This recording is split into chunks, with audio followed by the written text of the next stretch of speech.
ሰሞኑን ሰምታችኋል። አስታራቂው ሊያስታርቅ ማለት ነው። እስካሁን በነበረችው ኢትዮጵያ ስላልተግባባን ወደፊት በምትመጣው ኢትዮጵያ እንኳን ባካችሁ እንግባባ አለ ጀግናው። እንዴ እና እስካሁን የነበረችው ኦርቶዶክስ ታሪክ ስላለው ሚሊዮን ብራና ስለጻፈ እንደ ፋሲል ያደርግልብ ስለገነባ እንደ አክሱም እንደ ላሊበላ ስላቆመ እና ይህን ስለጠሉት እኛ እንገለብጣለን። ኦርቶዶክሳውያን ወዴት መስመር ነው ሊወስዱን ይፈልጉት? ምንድነው በደላችን? ምንድነው የበደልነው? ታሪክ አልሰራችም፣ ትውልድ አልገነባችም፣ በወኔ ሀገር አልጠበቀችም።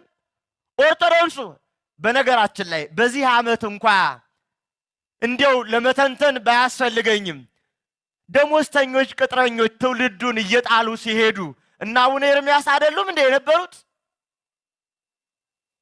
አይደሉም ወይ?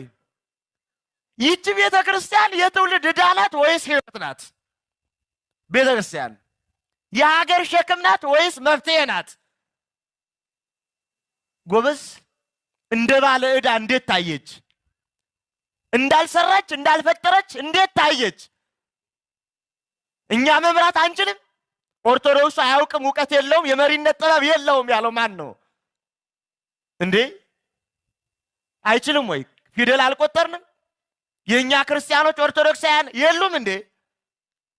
ቢያንስ እንዳይከፋችሁ አላችሁ አይባልም ወይ? ይገሉናል፣ ዝም አልነ። ያቃጥሉናል፣ ዝም አልነ። ይፈጁናል፣ ዝም አልነ። ያፈናቅሉናል፣ ዝም አልነ። በጅምላ ቤተ ክርስቲያን ያቃጥላል፣ ዝም አልነ። እስኪ ልጠይቃችሁ ኦርቶዶክሳውያን፣ ይሄ ህይወቷ ቤተክርስቲያን አንድነቷ ዝም አሰኛት ህይወቷ እንጂ እንደባለጉት ብንባልግ እኖራለን ወይ? አንኖርም። ክልል ለመሆን 11 ይባላል ታስታውሳላችሁ። ክልል የመሆን ጥያቄ አነሳ። እሺ አንሳ፣ መልካም ይሁን፣ እኛ ምን ቸገረን? ክልል ለመሆን ስንት ቤተ ክርስቲያን ተቃጠለ፣ ስንት ኦርቶዶክሳዊ ታረደ። እኛ መስዋዕት እየቀረብን ነው እንደ ክልል የሚፈጠረው?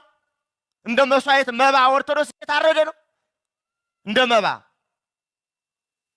ጎበዝ እሽንቶ ታስታውሳላችሁ። ጀዋር ተከበበ። ማን ከበቡ? እነሱ። ለምን ተከበበ? እኛ ታረድነ እንዴ? የተከበቡ እነሱ፣ ምን ታረድ እኛ ስንታረድ ለምን? ኦርቶዶክስ አይደል? እሺ ተውት። ሃጫሉ ሞተ።